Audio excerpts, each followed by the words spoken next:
President. Senator from Alaska. Mr. President, it's been a disappointing week here in the United States Senate. I started out the week feeling pretty good, pretty optimistic, had a major presentation before the Brookings Institute talking about the enormous potential in this country for energy production, the fact that we are at the highest level of energy production domestically than we have been in 20 years, and what great prospects we have for that. When we're talking about jobs and economic opportunity, it's really one of the bright spots that are out there. Of course, the debate this week has been over unemployment compensation and the extension initially proposed by the President to be a 3-month extension, an emergency extension, a temporary extension. And I was one of 6 Republicans that came together and said, this is an important conversation for us to be having at this particular point in time. As we know, the long-term employment benefits expired December 28th of 2013. It impacted over 1 million Americans around the country. In my home state of Alaska, about 6,500 people lost long-term benefits at the end of the year, and it was kind of one of these cold turkey things.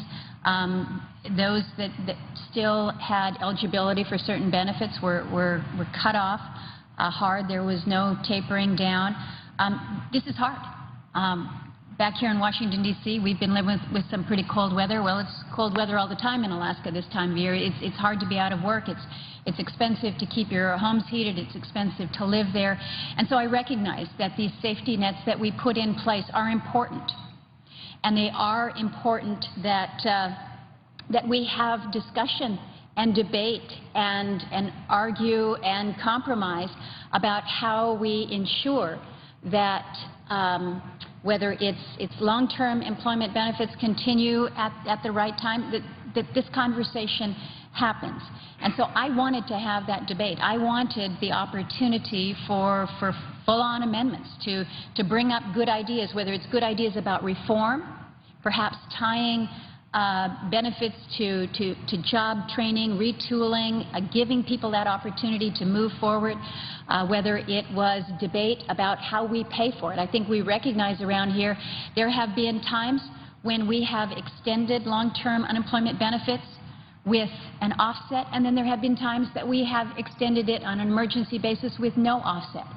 But let's talk about it. Let's debate it. Let's put up some amendments. And so I was part of that group that really thought that we would not only be able to talk, but that we would actually be able to weigh in as members, representing our states, presenting our ideas, speaking for our constituents on these issues that are very important around the country.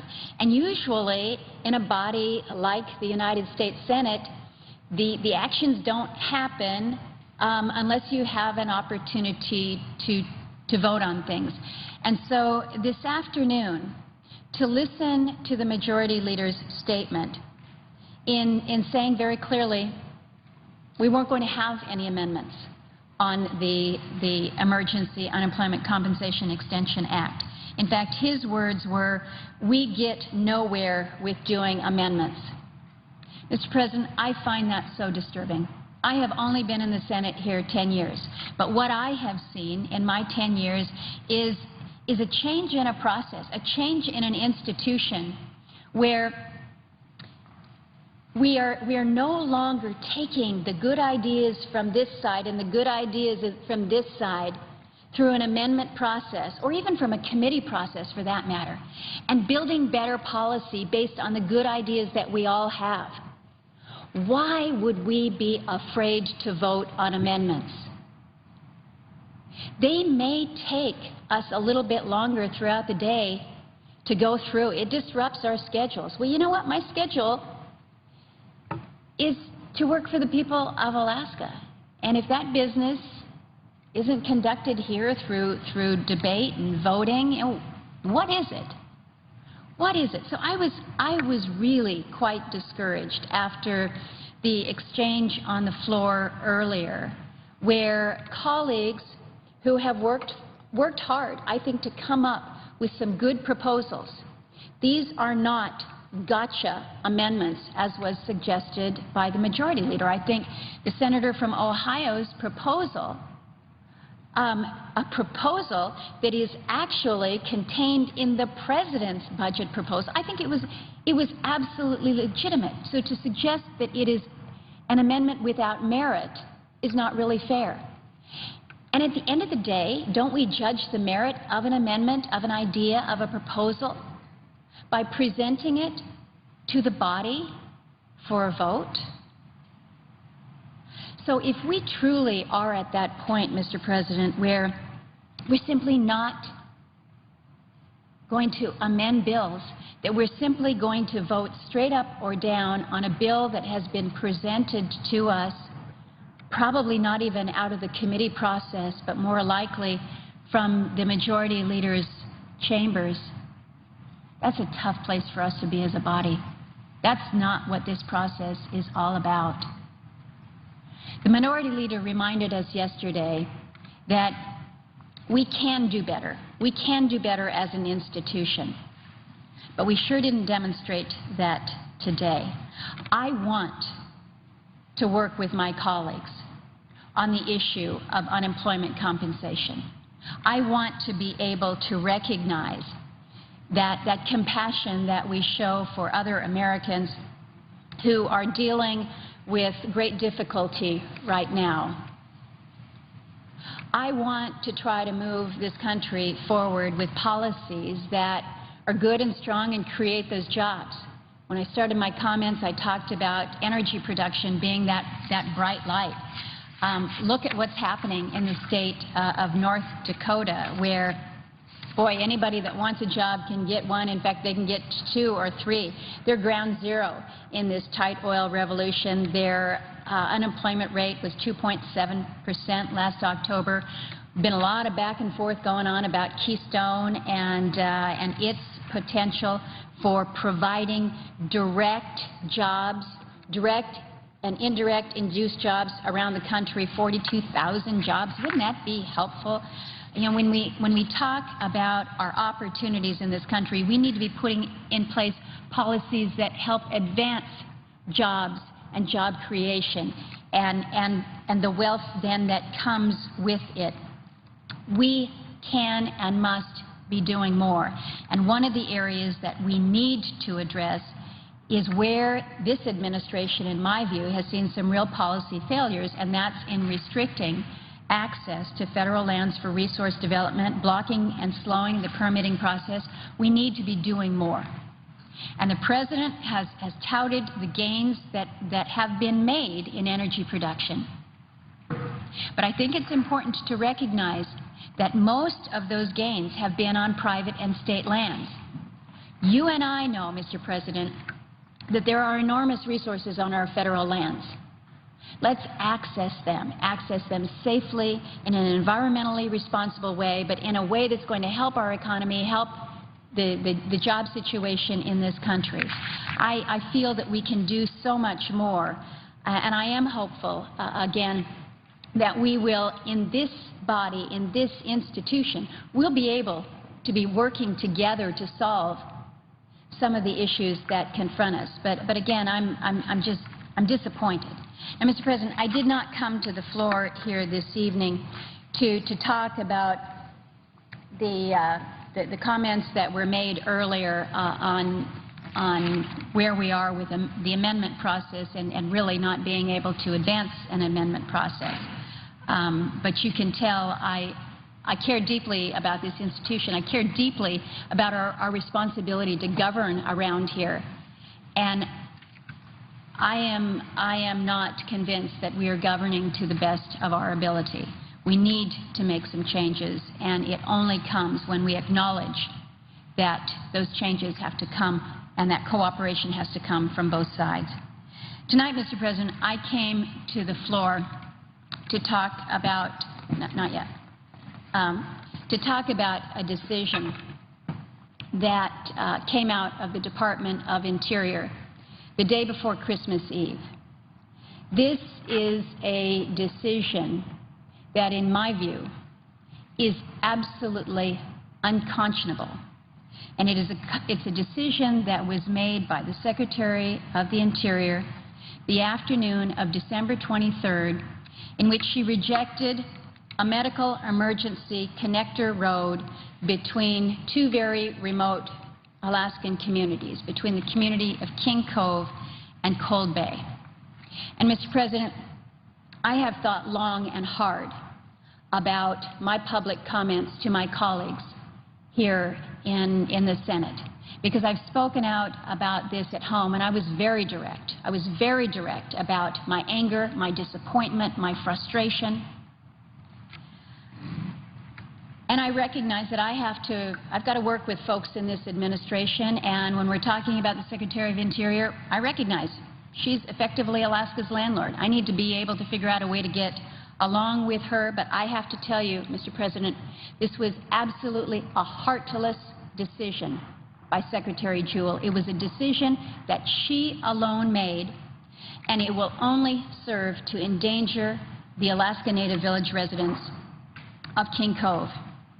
With the decision that the Secretary made, she has put the interests of certain environmental groups and the alleged peace and comfort of the birds, the waterfowl in the Eisenbeck National Wildlife Refuge above the lives of hundreds of Alaskans. 950 Alaskans live in King Cove.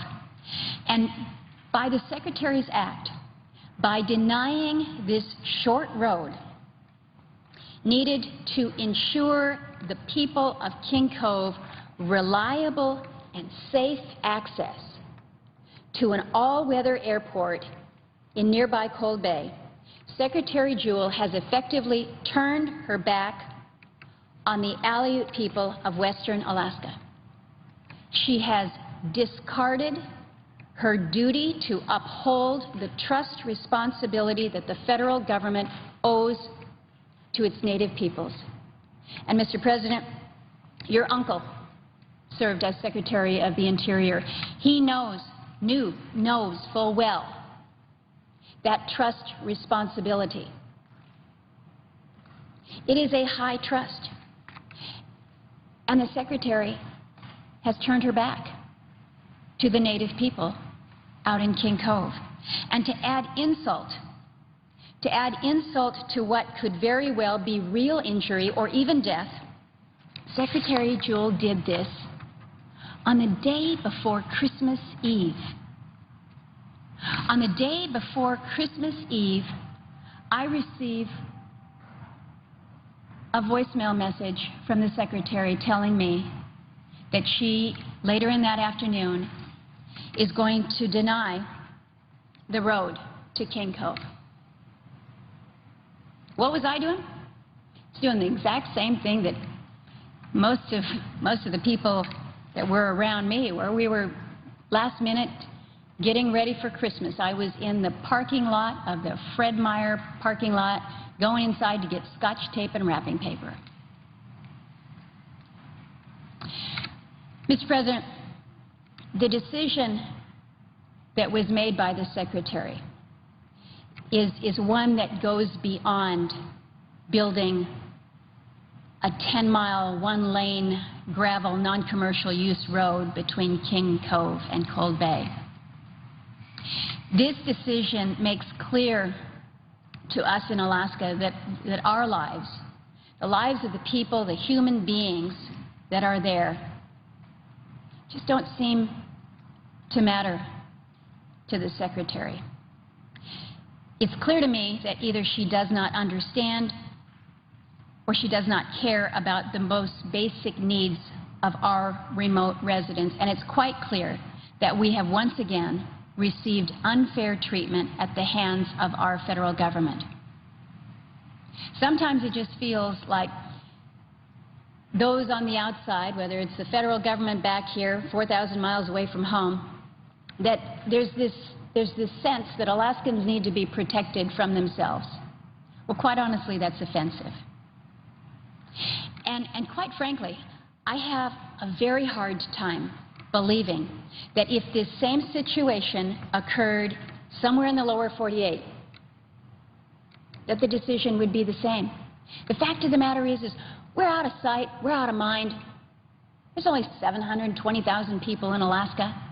There's only 950 people or thereabouts in King Cove. Who's going to be upset? Well, I'm upset. I'm upset. Not only have the people of King Cove been wronged, but the people of Alaska have been wronged. This was not a decision that is going to just go away because we all got caught up in the Christmas holidays. This is not going to be something that the people of Alaska or that this senator will forget, because we are not done. Now, I've been to this floor many times, and in fact, I think, Mr. President, you have been in the chair on previous occasions when I have come to call attention to this life-saving road and the land exchange that was approved by Congress, signed into law by the President. And I feel like I've told this story so many times that I don't need to remind folks, but I'm going to provide a brief refresher. The recent story of King Cove actually started pretty well. Congress came together almost 5 years ago to give the Interior Secretary reason and authority to act in the public interest when it came to providing access.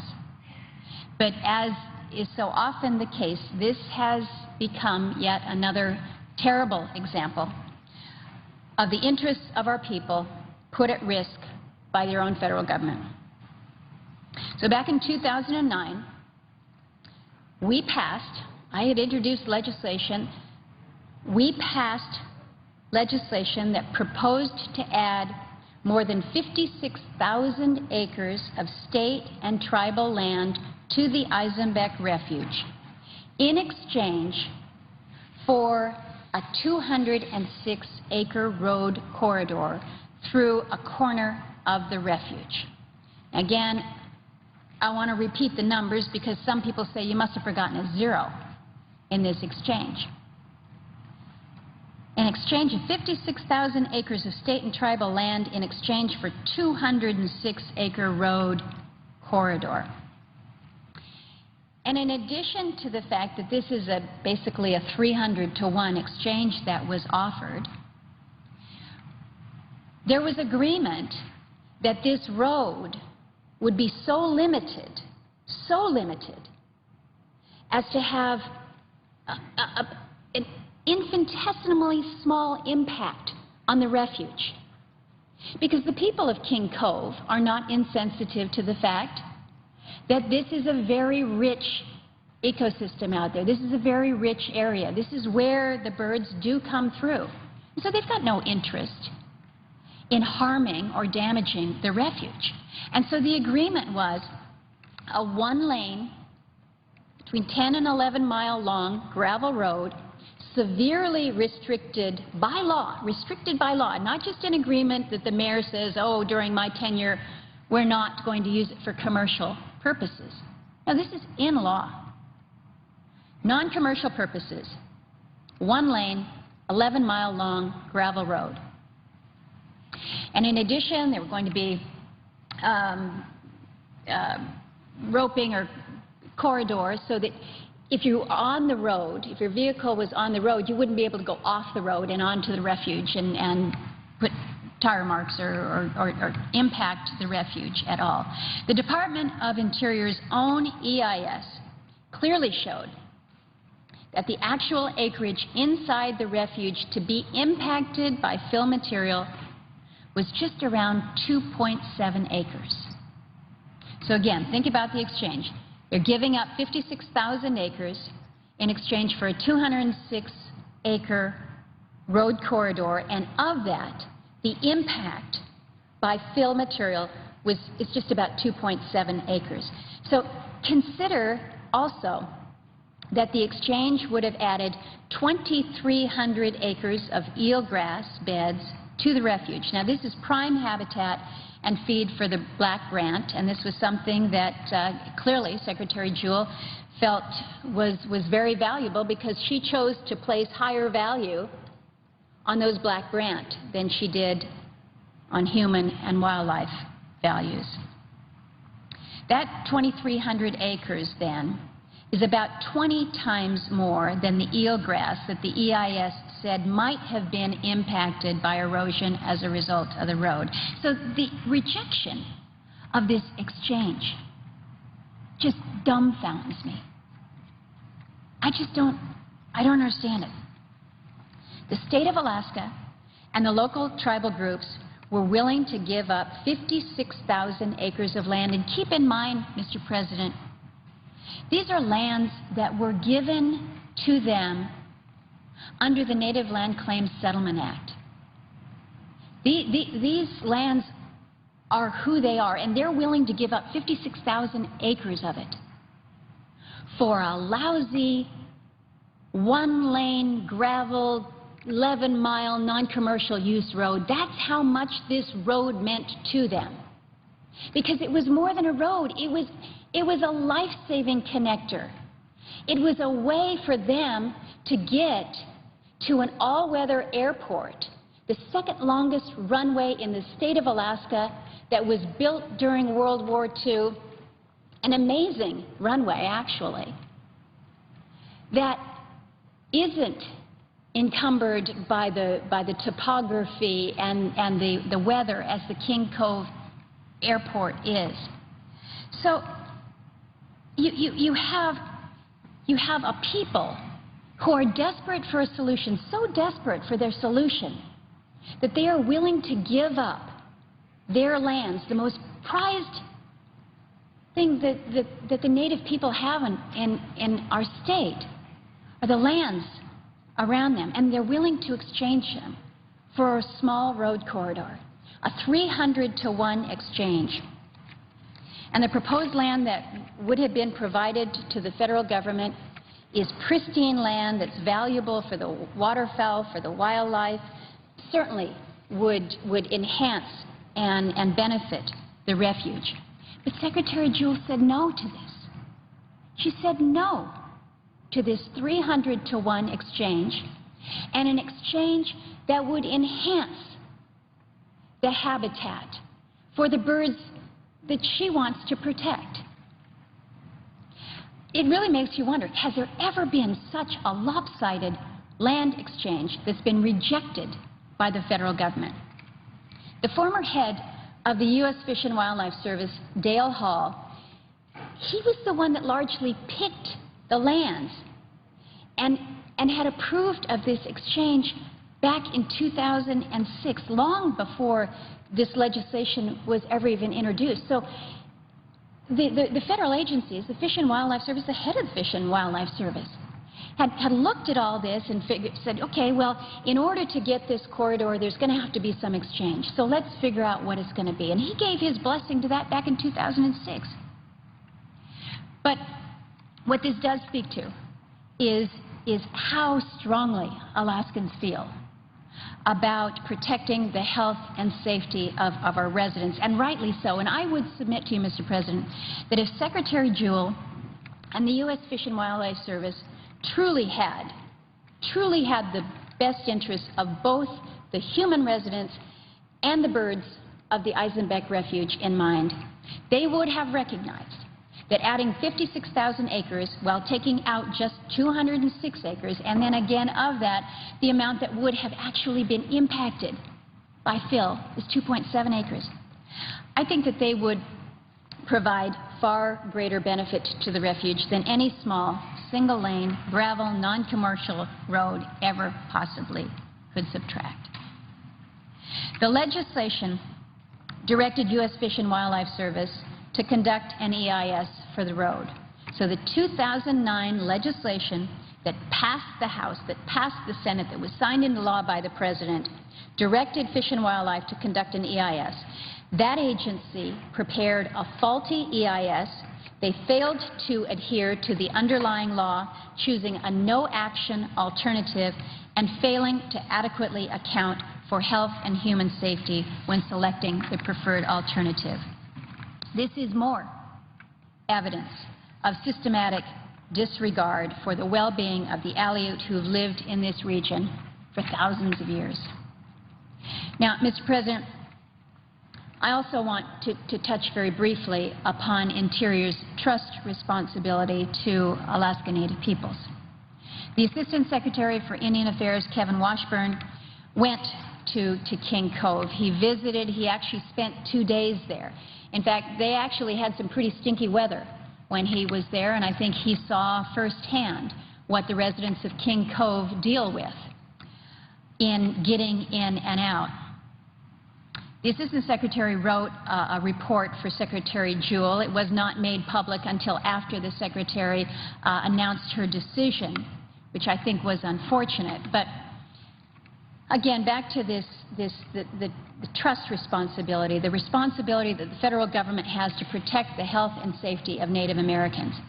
But here, you've got the Fish and Wildlife Service, you've got Assistant Secretary Washburn, and now finally Secretary Jewell, who had the opportunity to encourage or actually make a decision that would improve the lives of the residents of King Cove, and they turned their backs on these people, and they diminished the hopes of these First Peoples. The EIS, which recommended no action to help the people of King Cove, has a clear negative impact on the health and safety of Alaska Natives that live in that village. The report, the official report that was prepared by Mr. Washburn regarding his visit to King Cove, I believe was inadequate, wholly inadequate, and quite frankly, very weak. He, as the Assistant Secretary, is viewed as a leading legal scholar on Native trust responsibility. I truly have high hopes for him because I believe that his heart clearly is in that right place. But his report falls woefully short of his duty to the Aleut people. And I expected more of him. Truly, I did. And I know that the people of King Cove deserve better. The health and safety of the people of King Cove is not some speculative issue. We're not just talking about, oh, the weather's bad, somebody might get hurt. The fact of the matter is, Mr. President, that since 1980, 18 people have died. And they've died because of medevac delays or because of the dangers connected with the medevac flights out of the fishing village. It's not easy to get in and out of King Cove. They've got an airstrip, yeah they do, but they sit right between, they're surrounded on 3 sides by mountains and a valley on one and the ocean on another. The Coast Guard describes medevacs into King Cove as one of the more frightening, more challenging operations that the Coast Guard is tasked to do. And you might say, well, why is the Coast Guard doing medevacs? Well, because medevac flights from Anchorage, some 600 miles away, can't get in. They say the risk to us to fly in with somebody who is in the midst of a difficult labor and needs to get out to the nearest hospital, which is Anchorage, 600 miles away, it's too great, or we're not willing to risk our lives. So who do you call? You call the Coast Guard. In 2012, the Coast Guard was called in, I believe, 4 times at the cost of $22,000 to the taxpayers to bring in a crew to medevac that individual out. So if you can fly in, if the Coast Guard is able to do it, they will be there. But in the meantime, you've had people die, you've had planes crash. And if you can't get out, the alternative, because there is no road, there's no 10-mile, one-lane gravel, non-commercial use connector road, you can go across the water. Well, think about it, Mr. President. If the weather's bad enough up in the air, think about what it's doing down in that ocean. It's pretty tough. And so you can come across the water 4 hours in 15, 20-foot seas. But then once you get over to Cold Bay, it's not like they can just load you onto a nice, into a nice airplane on the runway there. You got to get docked and up off the dock to get to the airport. Well, can you hold that up a little bit? You know, the fact of the matter is King Cove, Cold Bay, a little bit rustic out there. What you see here, and it's probably difficult to see, this is the top of the dock at night. This is about a 20-foot drop to the ocean here. You have metal ladders that you climb up if you are able. But if you are able, you probably don't need to be medevaced out. A person in a heart condition, how is he climbing up this metal ladder as the waves are crashing against you in the dark and in the wind? What you're seeing here is basically a sled that has been hoisted up on a crane, swinging around in the wind, in the dark. I don't have the picture here of the elder who had suffered a heart condition and could not make it up the steps. They could not hoist him up. They put him in a crab pot and hauled him up by crane onto the top of the dock so that they could then take him to the airport, where he was safely evacuated out and made it to Anchorage. But, Mr. President, as I say, when we're talking about the health and safety of the people of King Cove, it's not speculative. People are dying. People have died. People are afraid to fly. The testimony that the Secretary heard, that my colleagues have heard, as the people of King Cove have come back, they've said enough. The Secretary, in her visit to King Cove in August, stood before the school children there at an assembly. And she's very good with children, and it was good to watch the exchange. But those children spoke up to her and told her why they needed a road out of King Cove. And to hear a child say, "We need a road so that I'm not afraid to fly because I don't want anyone to die." Mr. President, this is an issue, again, that the stories that we have heard, that the Secretary has heard, because I was there with her, we heard the stories together. They are heart-wrenching. They bring tears to your eyes. The people, the families that have lived with this have been devastated. And the Secretary heard all this. And yet, it seems that she has just chosen to ignore the voices of those children, the stories of those elders, the pictures of an elder being hauled up in a crab pot so he can make a medevac to Anchorage. Mr. President, I want my colleagues to know here in this Senate, as well as the administration, that I am not going to let this issue die. And there's a simple reason why.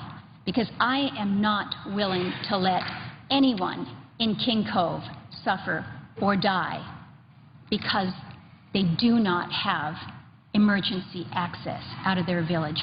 This decision rested squarely on the shoulders of Secretary Jewell, who then announced this devastating news only hours before Christmas Eve. A heartless decision delivered at a heartless time. Now, the Secretary said to me that there's no good time to deliver bad news, and I would agree. But the timing of this decision was solely hers. There was no deadline within which she had to act. She chose to announce it on Monday afternoon at 3 p.m. Washington, D.C. time, knowing that everyone was going to be skating out of here for the holidays, hoping that everyone was going to be distracted with their family events, hoping that no one was going to be watching. She knew that the people of King Cove would be upset. She knew that I would be upset. But it's less than 1,000 people, she thinks. Well, Mr. President, that's just not how you do things. It is just not how you do things. The people of King Cove are without hope right now for one reason, and that's because of this decision from the Secretary. And I've come here to tell the Senate what happened to them in what was supposed to be a season of joy and celebration. And I truthfully cannot use strong enough words to show the depth of my anger for this decision. I can't fathom why she came to it, why she was willing to sign her name to it. But I, for one, never thought that we would see a day where, under the guise of making a public interest determination, a cabinet secretary would so blatantly disregard the public's health and safety. But we have. And so the question now is, does it stand? Are we going to do what we know is right and make sure that those who live in King Cove are protected? Well, I have my answer. I am going to stand in solidarity with the people of King Cove and others in Alaska and across the country whose well-being is put at risk by misguided government decisions devoid of proper balance between human and wildlife considerations. Now, I have not yet identified every opportunity that I may have to draw attention to resist and seek redress from Secretary Jewell's bad decision. Now, an obvious and perhaps an easy step would be to introduce yet another bill. But I'm not willing to concede that the last word has been spoken on the law that we enacted in 2009. That law passed after a great deal of effort. There was debate. There was significant compromise, as I have outlined. But that was a law that we had all negotiated, and I don't believe that that law has been properly implemented. And who knows how and whether the courts might address that injustice. A messaging bill might get some attention, but,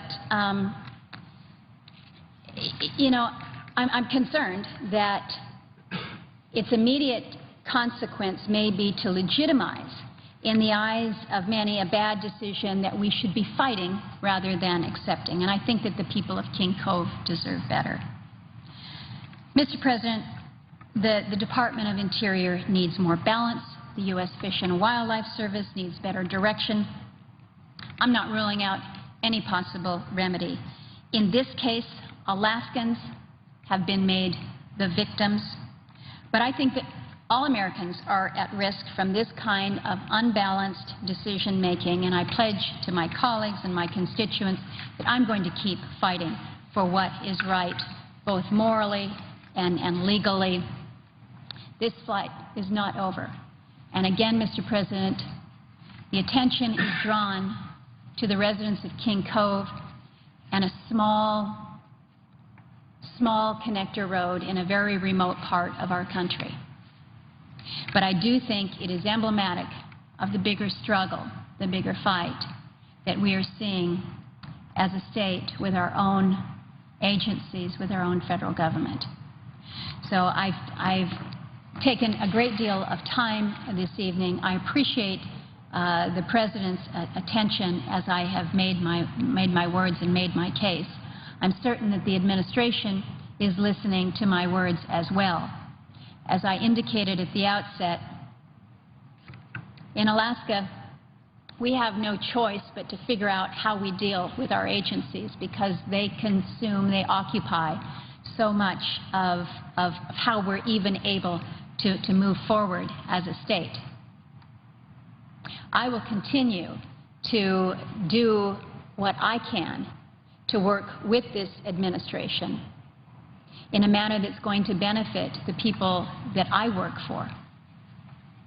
But I will always, always put the health and safety and best interests of Alaskans first. With that, Mr. President, I yield the floor. I would suggest the absence of a quorum. The clerk will call the roll. Mr. Alexander.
Mr. President, The Majority Leader.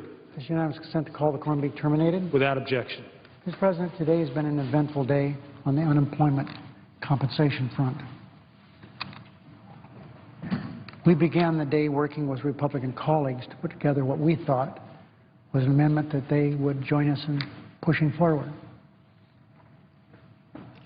But surprisingly, Mr. President, and disappointingly to me, those that we worked with were not able to join on the amendment. I'm disappointed for a number of reasons, not the least of which is we gave the Republicans what they wanted. It's entirely paid for. The amendment made structural reforms in the unemployment compensation field, which they said they wanted. The amendment includes a proposal, much like that advocated by Senator Portman, that would prevent people from collecting both unemployment insurance and disability insurance at the same time. And our amendment includes an offset that's Paul Ryan's offset. It was the same thing that we used in the Murray-Ryan budget agreement that this body supported just a few weeks ago. So, Mr. President, totally paid for with something that Paul Ryan suggested and we adopted just a short time ago. It makes structural reforms they said they wanted, maybe not all of them, but it made structural reforms. It's hard to understand why they can't take yes for an answer. Maybe it's because they don't want the legislation passed. It's possible, huh? But I haven't given up, Mr. President. I had discussions with a number of Republican colleagues this evening, and they said they're going to try to come up with something else. I certainly hope that's the case. We need to understand that there's 1.4 million Americans hurting. Excuse me. And it's hard for me to comprehend why something that meets the outlines of what we understood they wanted isn't good enough. Now, maybe they don't like it because it doesn't give them an opportunity to well, I withdraw that, Mr. President. I think we've had enough talk here today, and I'm not going to add to that. All I want to close the Senate with tonight is saying it's really unfortunate for a lot of people that are really hurting. Paid for with something that is certainly standard. It's around here. We won't be able to use it anymore. This takes care of it. We won't be able to use this same money anymore. But it doesn't affect the budget in any way.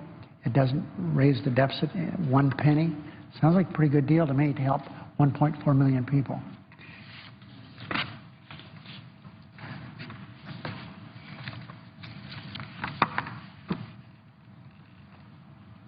And I guess I can't help myself. Mr. President, you go explain to somebody that's on unemployment, long-term unemployed in the state of Colorado, state of Illinois, state of any place, and they say they didn't vote for this because they didn't get to offer unlimited amendments, even though there's a proposal that it wouldn't run up the deficit one penny, all paid for. It's hard for me to comprehend that, Mr. President, how you could explain that to someone, but that's their job to explain it, not me. My explanation is this is something the American people need and want and should have. I ask consent that the Senate now proceed to pre morning business. Senators allowed to speak for up to 10 minutes each. Without objection. I ask now, Mr. President, the Senate proceed to calendar number 271. The clerk will report.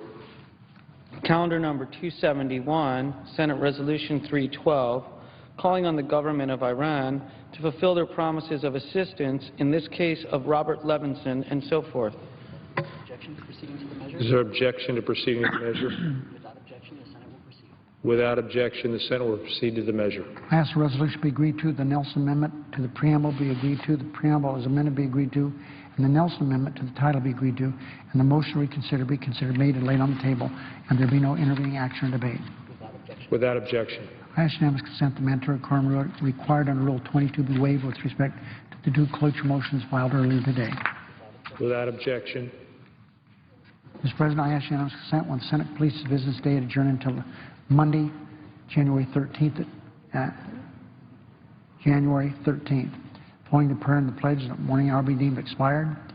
Adjourned proceedings be approved to date. Time for 2 leaders be reserved for the use later in the day.